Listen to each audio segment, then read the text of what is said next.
საღამოშვიდობისა ძვირფასო რადიო მსმენელებო, დღეს სამშაბათია. ტრადიციულ დროს კახა მიქიაშვილი ვიწყებ თქვენთვის საღამოს მაუწყებლობა, ძალიან მახარებს, ვინც გვისმენთ და გვიყურებთ. წელს ქართული თეატრისთვის გამორჩეული წელია, ვინაიდან დიდი ქართული რეჟისორის, სრულიად გამორჩეული თეატრალური მოღვაწის, ნოვატორის და ალბათ სანამ ქართული თეატრი არსებობს და იმედია დიდხანს იქნება ეს მანამ იქნება მის სახელი დიდებით მოხსენებული.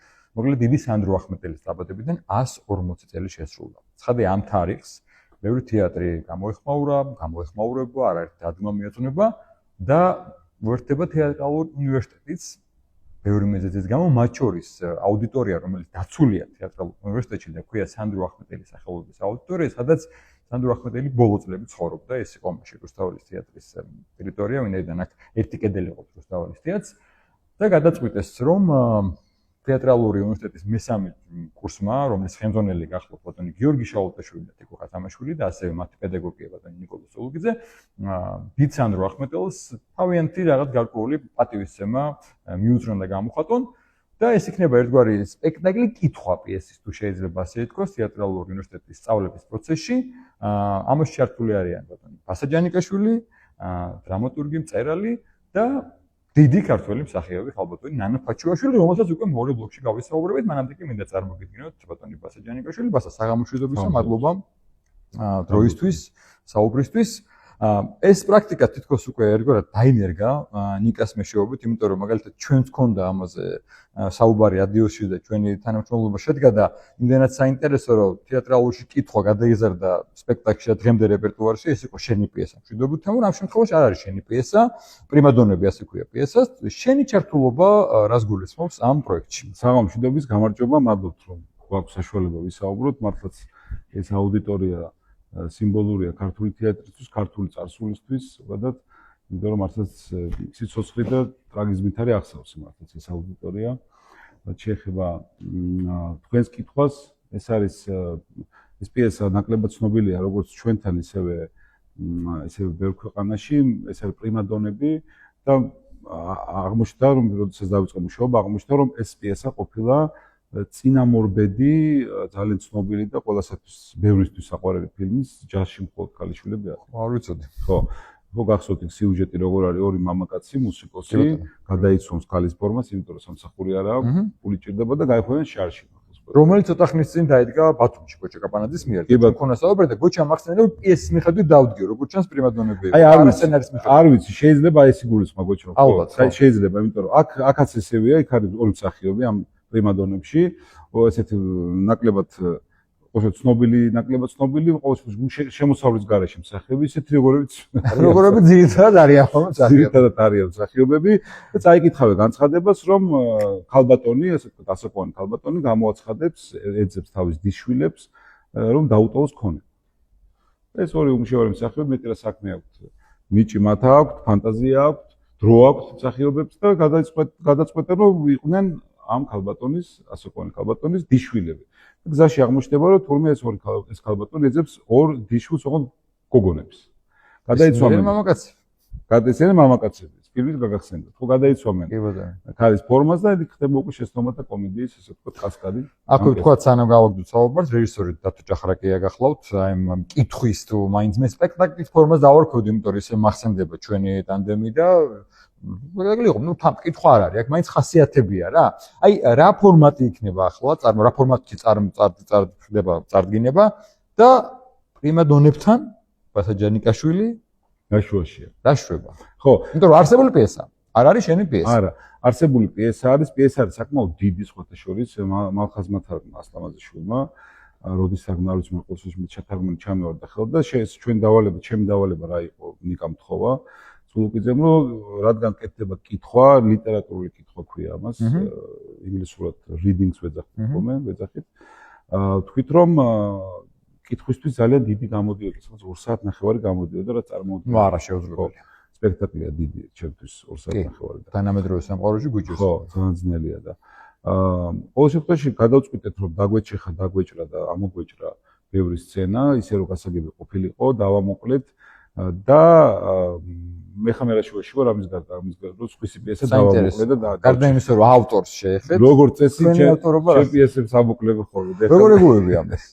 რას რომ ამოკლე ძალიან ნორმალურად ხო შენ ადრე გვისაუბრია იმ ავტორებს შორის ხარ რომელიც ეგუება და არა იმიტომ რომ ეხა თუ ავტორმა მოდი ჩემ თავზე ვიტყვი მე რომ ვიცი როგორ რა არის თეატრი როგორ იდგმება ბევრ რამეზეა დამოკიდებული მსახიობზე დეკორაციაზე რეჟისორზე განათება და ბიუჯეტი ვადები როდესაც გამოუშვა ხო ანუ რო იცი რომ ესეთი ეს არის სივრცე რამხელა და ასე შემდეგ რა თქმა უნდა ტექსტი ადაპტაციას განიცდის ხოლმე და ეს ნორმალური პროცესი ძალიან ნორმალურად მეჩნია კი ხო დაუბრუნდეთ აქ რა მოხდა რომ ეს დავჭიხეთ მივჭერეთ მოვჭერეთ დავამოკლეთ ისე რომ გასაგები იყოს ვინც მოაყურებლისთვის და ამ პიესაში არის ესეთი ეს ქალბატონი ეს ასაკოვანი ქალბატონი რომელიც აცხადებს ასე ვთქვათ ქონების გაყოფის ტენდერს ასე ვთქვათ ჭვალებში ძალიან ეპიზოდური როლი აქვს 2-3 ფრაზაა და ჩვენ ვიცით რომ ქალბატონი ნანა ითამაშებდა ამ ქალბატონს და თქვით რომ ეხა ნანასთვის ორი ფრაზის გამო ახლა ამ ხელ ადამიანს ნუ შევაწუხებთ და ნიკამ თხოვა რომ მოდი ვიქნებო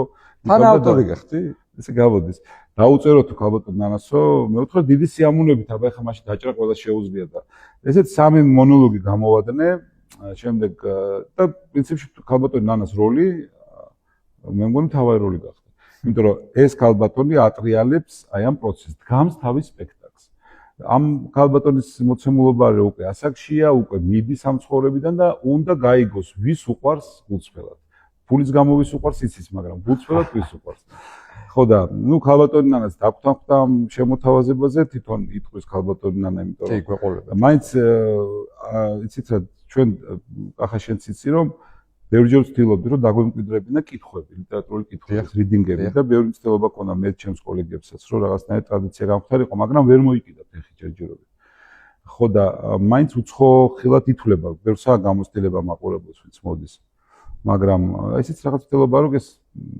შევახსენოთ რომ ესეთი თეატრალური ფორმა არსებობს პიესა ლიტერატურული კითხვა რატოა კარგი რომ ზოგადად დრამატურგს ეხმარება რომ თავის ტექსტი მოისმინოს გვერდიდან დააკვირდეს დარბაზის რეაქციას, მსახიობების რეაქციას, როგორ კითხულობენ, როგორი კითხვა უჩნდებათ მსახიობს, იმიტომ რომ შენ ჩემზე კარგად იცი რომ მსახიობი რო კითხვას დასვამს, იქ მინიმუმ 2-3 პასუხი უნდა ქონდეს დრამატურგს. არ გექნება და მსახიობები არ გმოწმდება. და რეჟისორი რო დასვამს კითხვას, დრამატურგს 4-5 უნდა ქონდეს. დინე კაი რა მოგიყვა მაგაზე ჩაჭრა იყოს და გავაგზავნოთ.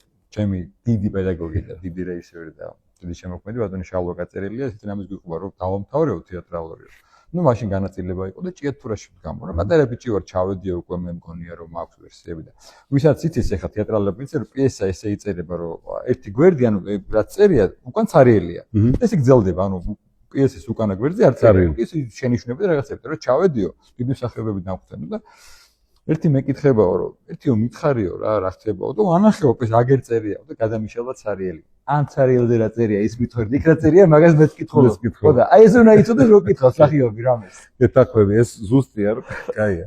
ხო რა წერია ის ისედაც იცი. იქ რა წერია ის მithარეთ. ამას მეც წავიკითხო. ტექსტები რასაც ქვია. ხო, ტექსტებს რო ვიზახი და ვერსიებს. ხო და ეს კითხვა კარგია, მოკლედ ეს ცალკე თემა კითხვის, მაგრამ რაც შეეხება ხა პრიმადონებს, ეხა ჩვენ მე მქონდა მანამდეც გამოცდილება და ერთად რომ მუშაობდით ამ მშვიდობით თემურზე, იქაც მესამე კურსი, მეოთხე კურსი იყო, ახალგაზრდები არაჩვეულებრივი სხვათა შორის ახალგაზრდები იყვნენ, ძალიან კარგი მსახიობები და დღემდე გრძელდება ჩვენი თანამშრომლობა. ხო და დღემდე არის სპექტაკლი თავისუფალში და ეს ახალგაზრდას მაინც 20 წლის 22-24 წლის მაინც თავისი ის მოაქვს, იცი ენერგეტიკა, მის გარდა თავის კითხვები მოაქვს. კი. იმიტომ რომ ჩვენთვის ჩემი და შენი თაობისთვის რაც ნორმალურია, ახალგაზრდა კითხვას ვაქვს იმაზე. აბსოლუტურად. და ჩვენ უკვე ვიცით რომ როცა ახალგაზრდთან მუშაობ შეიძლება ესეთი მიამიტური შეკითხვა დაგისვას, რომ გაგიკვირდეს როგორ თუ ეს არიცი, მაგრამ არიცის.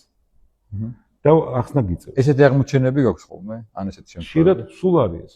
აბსოლუტურად. და შენთვის როგორც დრამატურგისთვის მსგავსი პროცესი, ამიტომ რომ უკვე ვთქვით რომ ეს არ არის პირველი, როცა აი თან დრამატურგი ხარ და დრამატურგის თავარი ალბათ ხიბლი და თავარი შედეგი, როცა მის პიესას დგამენ, თამაშობენ, ინტერესდებიან.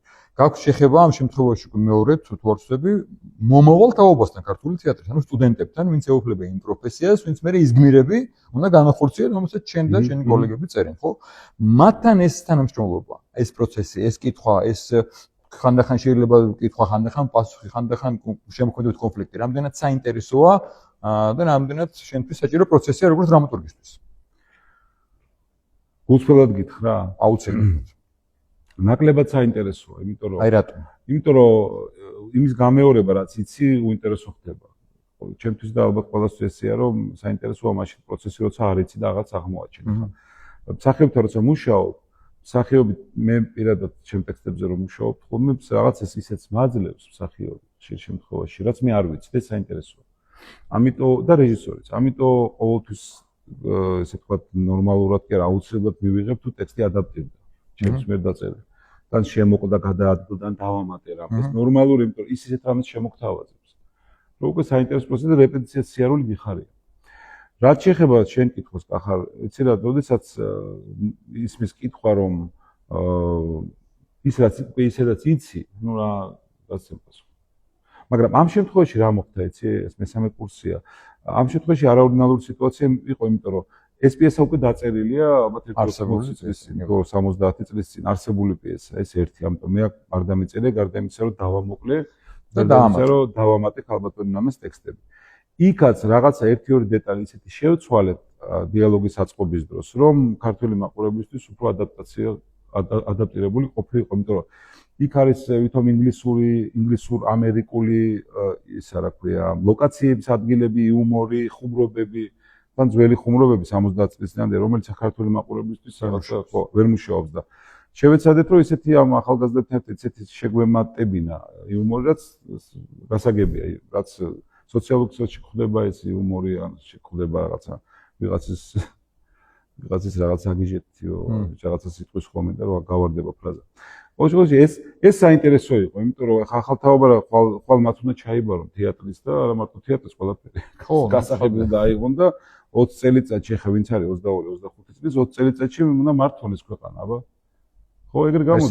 ეს საშუალოდ 20 წელი, თუ ეს 20 წელი ადრე მოხდა პრობლემაა. თეატრი თუ დაგვიანდა ეს პრობლემა. თუ დაგვიანდა ის პრობლემაა. რა პრობლემასაც ჩვენ წავაზ 20 წლის წინ რომ არაადეკვატურმა ახალგაზრდებმა ჩაიბარეს. ეგ პრობლემაა რა და ამიტომ კარგია რომ ეს მოხდა. ეს იყო მთავარი არგუმენტი ჩვენც რომ ნიკამაც რომ თხოვა ქალბატონ ანას როცა ჩვენც ველაპარაკე რომ უთხრეთ რომ ეს სივრცე ქალბატონ ანის გამოცდილება და ახალგაზრდების გამოცდილება უნდა შეივსოს ლექტორები არაჩვეულებრივი ასწავლიან თეატრალურ რაჯობია. მაგრამ კიდე დამატებით რომ პრაქტიკაა. გადასხმა ხდება ესეთი გამოცდილების, ხო, ამას რაჯობია. შენ ახსენე რომ აი ჩვენთან ვერ იყიდებდა ფეს ახლა უკვე ეს რიდინგს რაც კითხვას, ხო? გარჩევა გნებოთ ასე ვთქვათ. რაც ჩვეულებრივი პროცესია ხოლმე, როცა სპექტაკლს ვიღებ თეატრში, მაგრამ არასაჯაროდ. ეს ხდება ხოლმე ძირითადად ვწვევით მსახიობები, რეჟისორი, პიესის ავტორი და ვსაუბრობთ. მაგრამ რას ფიქრობ, რა ძენს აი ეს ფორმა რომ დამკვიდდეს და უკვე ნელ-ნელა დამკვიდდა საჯარო კითხვა პიესის მაყურებელთან ერთად, არც სპექტაკლია, არც უბრალოდ კითხვა, რა პროცესია და რა ინტერესი შეიძლება გაუჩნდეს მაყურებელს. პირველ რიგში ეს არის სტუდენტებისთვის, იმიტომ რომ მესამე კურსია და ესეთი ასაკია, მაინც ჩვენც რო ვიყავით მესამე კურსზე, გონია რომ ყველაფერი იცი. კი. და ამ დროს მესამეზე რო ვიყავი, ბოდიში ხდება, ერთ-ერთი ძალიან ცნობილი სპექტაკლი იყო რუსთაველში და რაღაც როლზე ვთქვი რომ, აუნა მეც კი გავალ ვითამაშებ და ჩემ პედაგოგმა მითხრა რომ ერთი გამოდიო და გამარჯობა თქვი გულწრფელად, ვაგერო სამი კაცი ვართ რა. მე ვთხარი გამარჯვებას ვერ მაგრამ იქ რა უნდა მაგის ნაბა გამოშვი თამაშობ. და ეგ მომენტი არის და ეხლა კარგი პირველ რიგში ამათვის სკეთდება. ხო, ცხადია. ნიკამაც სულუკიძემაც იმიტომ წამოიწყო ეს ტრადიცია თავის სტუდენტებთან რომ ამ ახალგაზრდებმა მიიღონ დამატებითი ცოდნა. კიდევ ერთხელ ვიმეორებ, არაკლიათ არც გამოცდილება, არც პედაგოგები, არც ბევრი მათგანი უკვე თამაშობს პროფესიულ. ბევრი მათგანი თითქო. ამიტომ ეს გამოცდილება არაკლიათ ამ თეატრალურს აქვს ამის რესურსი, ყველანაირი, ტექნიკურიც, მატერიალურიც და მორალურიც. მაგრამ დამატებით ყოიც ცოდნა არასდროს არ არის, ზედმეტ წიგნის გადაშლისავით არის, არასდროს არ არის ცუდი. და ეს არის мотиваცია ჩვენის რომ მონაწილეობთ, ეს არის ქალბატონი ნანასი, ნიკასი, ჩემის და დათუსის, ჭახნაგიასიც. ამას ვაკეთებთ, რომ ამ ახალგაზრდებმა გაიგონ ის რაც არ იციან. აი ესე პირიქით ვიტყოდ, იმიტომ რომ შენერია. რაც იციან, ისედაც იციან და მე მგონია რომ რაც იციან, მიხვდნენ რომ არ იციან. ბასა, ეს არის მიზანი. შენ კი, აბსოლუტურად სწორი ფორმულირება გააკეთე. ხანდახან ჯობია გაიგო რომ არ იცი, ვიდრე გეგონოს რომ იცი. ოღონდ მაგასაც სჭირდება შენ თავში მოძებნა იმის რომ მივხვდე რომ არ იცი და სწავლობ რომ ხანდახან გონი რომ ყველაფერი ვიცი და მე რაღაც ხშირად ესე ხდება ჩვენ ყველა რაღაცი მაინტერესებს. ხო, რაში მაინტერესს თუ იმ პოზიციით ხარ რომ არ ვიცი და მოდი გავიგო და მე შემძეს, ნუ ეს კარგი ვერსია. შენ იმ ავტორებს შორის ხარ, იმ შემოქმედებს შორის ხარ, ვისაც აინტერესებს. მათ შორის ახალგაზრდები აინტერესებს რა ხდება და ესეთი ხარ რა? აქტიური და აქტუალური ადამიანი ხარ. თუ ერთგვარად, აი როცა გიწევ სტუდენტებთან, ესეც იქნება შემოქმედებითი კავშირი და უშუალოდ კითხვის, ეს იქნება კავშირი სპექტაკლის და საბედნიეროდ ჩემი პიესები იქნება. თუ ყოფილი რომ აკვირდები ხოლმე მათას. ან იგივე თუ სინჯაო პირობითად არ ვიცი რამდენი სწორი ფორმა, რაც დაწერე, ეხლა ამათვისაც გასაგებია ეს. ამათვისაც მნიშვნელოვანია თუ არა. აუცილებლად. მაგითო დავდიო რეპეტიციებზე ყოველთვის. ხო, ხოდეს აქვე ვიტყვი რომ ბასა, აი ესე იგი, მე სხვა ავტორებსაც მეტნაკლებად შემიძლია თქვა, მაგრამ რომელიც არ წოვებს რეპეტიციას. ძალიან არ ერევა, მაგრამ აი უსმენს, ერევა და რეჟისორი, მეორე რეჟისორია, ოღონდ კაი გაგება. არა, მომისმინე, ეხლა შეიძლება დავაბნიოთ. არა, მე რას გულისხმობ, რომ შენ გიყვარს რეპეტიციების დასწრება. ოღონდ ის კი არა რომ ეხლა ეს რატო ამოიღეთე პირიქით, მოყვები, ადრე კომფორტს, აი ნამაგურ მსახიობი ვიზახი. ხო, იმიტომ რომ რეჟისორი ხო ის მაინც პროცესის, თეატრში პროცესის ხელმძღვანელია, ეხლა რაც არ უნდა მოხდეს, სულ რო ის გააცოცხლო კლასიკოს დრამატურგი, რეჟისორს დისკომფორტი ყველა ვარიანტი შეექმნება. ექნება. და არის რეჟისორი, რომელთანაც მუშაობ და ხვდები რომ იცი რა, რაღაცა ძაბავ სიტუაცია და ამას ვეცლები და ჩუმავძიო, ხას არა. თუ მეკითხება რა თქმა უნდა, ჩემას ვამბობ. მაგრამ თავარი ჩემთვის მე ესე ვფიქრობ და ესე მგონია სწორად ყოველ შემთხვევაში, რომ როდესაც საყიო მეკითხება. კახარ რა, ჩემ თავის როლზე ყოველთვის ვეუბნები ჩემი გადმოსახედიდან, როცა წერდი, მაშინ რას ვფიქრობდი და რას ვდებ ამ მსახიობში. არა იმას რა არის. იმიტომ რომ რა დავწერე, ის მნიშვნელოვანია თქვა თვითონ მსახიობთან და რეჟისორთან. კიდევ ერთხელ და წინამორბედი შემთხვევაში რაში მაინტერესებს ჩემი ტექსტების მოსმენა. თუ არ ვიპოვე ახალი. მაგრამ თუ მეკითხება მსახიობი რომ აი თქვა სიყვარულის სცენაა, თქვა გოგო და ბიჭი ერთმანეთს პირველი კოცნის სცენაა და აქამდე უნდა მივიდე. პირველ კოცნამდე როგორ აწყობილია დიალოგი და ეხა ეს თავ თამაშობს და ბიჭი მეკითხება ამან იცის რომ უკვე უნდა ვაკოცო თუ რო კოცნი პირველად გაიგო ამ გოგო. მე ვეუბნები ჩემი გადმოსახედიდან ბიჭმა რა იცის როგორ მივიდა აქამდე და გოგოს გადმოსახედიდან როგორ მიიღო ეს კოცნი. თორე როგორ შეასრულებს და როგორ დადგმოს ეს მასზეა. რა თქმა უნდა და ეგ არის ყველაზე კაი. საკუთარ ტექსტებს რო უყურებ სხვა როგორ აკეთებს ამას. კი ბატონო. აბა რო უთხრა შე რო გითხრა კახა ეს ესე ითამაშე მაშინ მე თვითონ დავდგები მაშინ. ხო. შეიძლება შენცაც უინტერესო ხდება, მაგრამ შენის ვერსია უკვე შექმნილი. ახლა გაინტერესებს ამ ვერსიის თუნდაც იმის რას დაამატებს სახიობი და რეჟისორი. მე ეს როგორ გაფორმდება ხატრობაში. რა ხდება იმ შემთხვევაში, როცა მიდიხარ შენივე დაწერილ პიესის, ესე იგი, უკვე ვერსიაზე სპექტაკლის, როცა უკვე შენ დაწერე ეს შეყვარებულები იქნება თუ მამაშვილი თუ ბიძაშვილი მამინდაშვილი შენი ვერსია და ხდება არა ის რაც დაამატეს, არამედ საერთოდ სხვა და ნეტა ის მაინც ეთამაშს რაც მე ვფიქრობ. აი გეტყვი მანდარით მარტივი რაღაცა მაქვს. მე რო პიესებს წერ, ჩემთვის თავარია რომ თქვა სათქმელი. პიესებს იმიტომ არ ვწერ რომ მომწონს რეპეტიციას, სიარული ან რაღაცა. ჰონორარი ძალიან კაია. საჭიროა. აუცილებელია პიესებს იმიტომ მათ შორის იმიტომ ვწერ რომ ჰონორარი იყოს სხვა ეს არის პროფესიონალიზმი, ხო. მაგრამ ეს თავარი мотиваცია არა ერთ-ერთია. მაგრამ რატო ვწერ, იცი რომ თქვა სათქმელი, რაღაცა რომ აწუხებს, უბრალოდ ამ ფორმით ვამბობ. ზოგი რომანით ამბობ, ზოგი ლექსი, ზოგი ესეთი, ხო, ზოგი მიტინგზე გამოდი, ზოგი სახლში იკეთება, ზოგი Facebook-ზე ევანძღება. ყველას თავის გზაა. მე მინდა რომ პიესები ვწერო. თუ სათქმელის რომ მივალ და ვნახავ, სათქმელი ისმის, მაშინ მე კმაყოფილი ვარ იმ სპექტაკლის.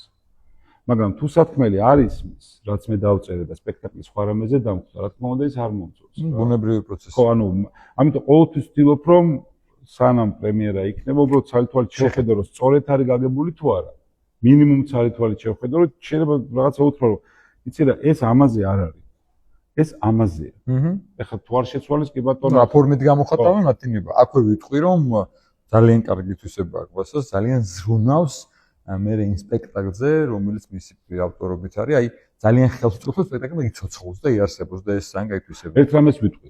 მე განვეკუთვნები იმ დრამატურგების რისკს, ვისაც მეაჩნია, რომ სპექტაკლის წარმატების მთავარი ფორმულა არის მსახიობი. მადლობთ. ბევრჯერ მithkom შენთვისაც, სხვებისთვისაც და ყოველთვის ვიმეორებ. მე ვადასტურებ ამას თქვენ რო ასეთი დრამატურგი ბრძანდებით. პირველი არის მსახიობი, ეხლა პროცენტები არ ვიცი, 50 თუ 61, არ ვიცი, მაგრამ მთავარი ყველაზე დიდი წილი არის მსახიობი წარმატების სპექტაკლის. შემდეგ არის უკვე ტექსტი თავად და რეჟისორი. შემდეგ მოდის უკვე ალბათ მხატვარი, კომპოზიტორი ეს თეატრში. იმიტომ რომ ჩემი არგუმენტი ესეთი რომ გვინახავს არაჩვეულებრივი პიესა, კლასიკური პიესა და არაჩვეულებრივი დადგმა, მაგრამ თუ ვერ თამაშობს ჰამლეტს თუ ვერ თამაშობს მსახიობი. კი ბატონო. სურო ის ჩამოიყო პეტერბურგს დაადგმევინო. არის მეორე ვერსია რომ შეიძლება თქვას რომ პეტერბურგმა დაადგას ის მსახიობს უცუდად ვერ ითამაშებს. ხო, რა თქმა უნდა ასაც ალაპარაკი. ხო, ასაც. ან პირიქითაც არის, ხო, შეიძლება არ არის რა გადასწარევი პიესა და არც პეტერბურგი, მაგრამ ისე ითამაშოს მსახიობმა რომ ვაჯობოს. ხო, იმიტომ როგორც წესი თქვენ ერთმანეთთან უნდა იცოდეთ მსახიობებმა, როგორც წესი, აი თქვენ ხო ხართ კონკურენციაში ერთმანეთთან, რომ არის მიგმება სპექტაკლი და ელოდები განაწილებას. ესეთი პროფესიაა. დრამატურგს წარმოიდგინეთ, რომ როდესაც პიესას წერს, ის კონკურენციაში შედის არა მარტო თანამედროვე დრამატურგებთან, არამედ სოფლიოს ყველა დრამატურგთან. რაც აქამდე დაწერილი. ყოველი ახალი პიესა ემატება ერთმანეთს და ერთმანეთთან შედის კონკურენციაში. რას გულისხმობ, რომ რეჟისორი რო გადაწყვიტავს, რომ დადგას პიესა, მას აქვს ანტიგონეც, შექსპირიც და ასე შემდეგ. და აქ რო მოხდე, ჭირდება რაღაც ისეთი რამის დაწერა, რომ ის იყოს ცოცხალი. ძალიან მნიშვნელოვანი რამე. ეს მნიშვნელოვანი რაღაცა, ეს პროფესია დრამატურგი თქვენ მსახიობები ამბობთ ხოლმე, რომ საშინელი პროფესიაა და გეტახმებით. ყველაზე რთული პროფესია ალბათ ერთ-ერთი მოდი ესე ვთქვა, აი პოლიციელი, მსახიობი, მასწავლებელი რაღაცა ურთულეს პროფესია მგონია, ექიმი.